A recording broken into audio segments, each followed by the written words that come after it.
आप देख रहे हैं अनहोनी। तो चलिए बढ़ते हैं आज की इस कहानी की ओर।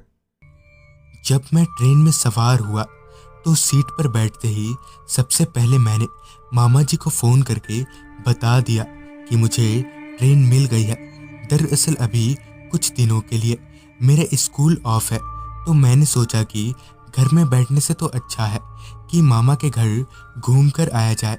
वैसे भी बहुत दिनों से जाना नहीं हुआ। मेरे घर से मामा जी का घर यहीं कोई 2 से 3 घंटों का ही सफ़र है। करीबन 2.5 से 2 घंटों के सफ़र के बाद जब मामा जी का घर आने जैसा हुआ तो मैंने पॉकेट से मोबाइल निकाला और उन्हें फ़ोन करके बता दिया ताकि वो मुझे स्टेशन लेने आ जाए। स्टेशन पर उतरते ही मामा जी ने मुझे अपनी बाइक में बिठाया और वहाँ से मैं मामा जी के गांव और उनके घर पर पहुँचा।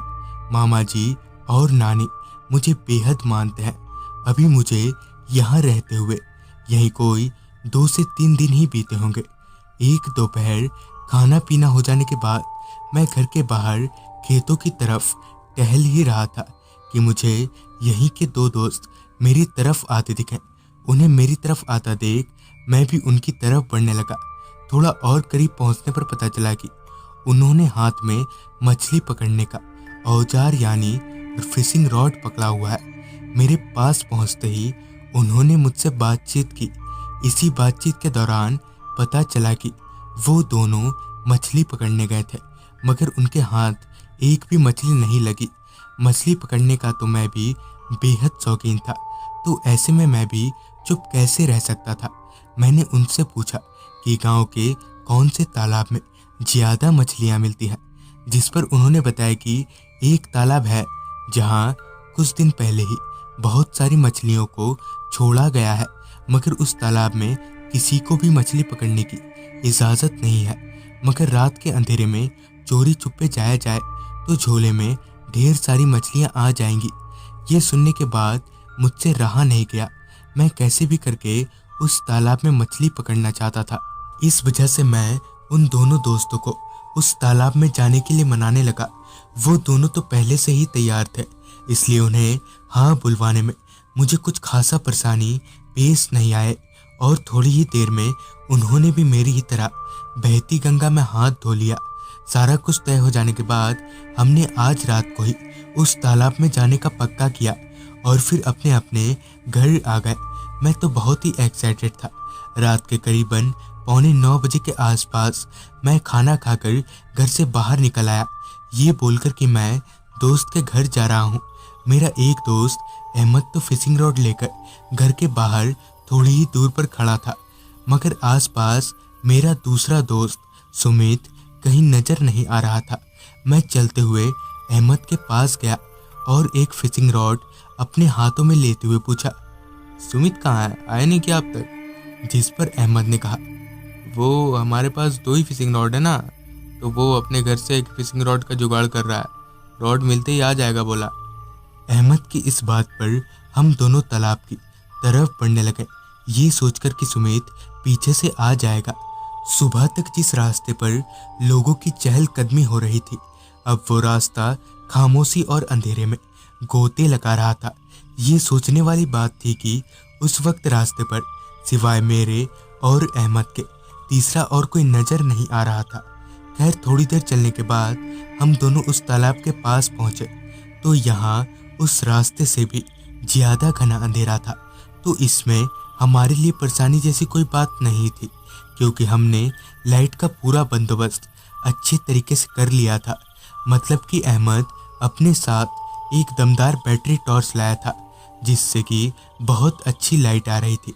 टॉर्च को एक जगह पर रखने के बाद हमने कांटे में चारा लगाया और कांटों को पानी में डाला। पानी में कांटा डालने के कुछ देर बाद ही मेरे कांटे में एक मछली फंस गई और अहमद के भी कांटे में।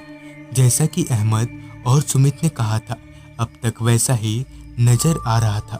मैं दोबारा कांटे में चारा लगाकर पानी में डाल ही रहा था कि मुझे मेरे पीछे की तरफ से किसी के कदमों की आहट आई। मैंने पीछे पलटकर देखा तो वहाँ कोई नहीं था। मैं वापस कांटे की तरफ पलटा तो थोड़ी ही देर में दूसरी बार मेरे कांटे में मछली फंस गई।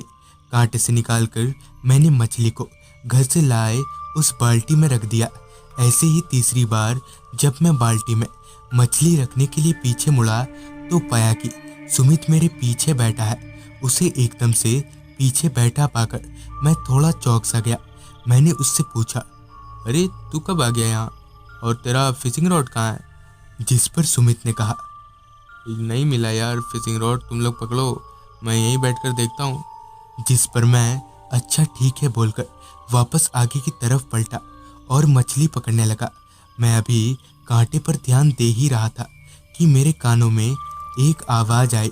उस आवाज़ से ऐसा मालूम पड़ रहा था कि जैसे कोई कुछ चबा रहा हो। मैंने और अहमद ने झट से पीछे पलटकर देखा तो हमारे होश उड़ गए। पीछे बैठा सुमित पकड़ी हुई मछलियों को कच्चा चबा रहा था।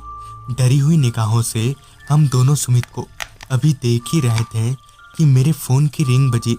मैंने मोबाइल देखा तो सुमित का फ़ोन था। मैंने कांपते हाथों से फ़ोन रिसीव किया तो सामने सुमित कह रहा था, भाई लगता है आज मैं नहीं आ पाऊँगा, मुझे रॉड भी नहीं मिला अब तक। सुमित के इतना बोलते ही फ़ोन अपने आप ही कट हो गया, जिसके बाद मछली खा रहा वो सुमित बड़े ही अजीब ढंग से हंसने लगा और हंसते हंसते हम दोनों की आंखों से छू मंतर हो गया। जिसके तुरंत बाद ही हम लोग भागकर घर आए।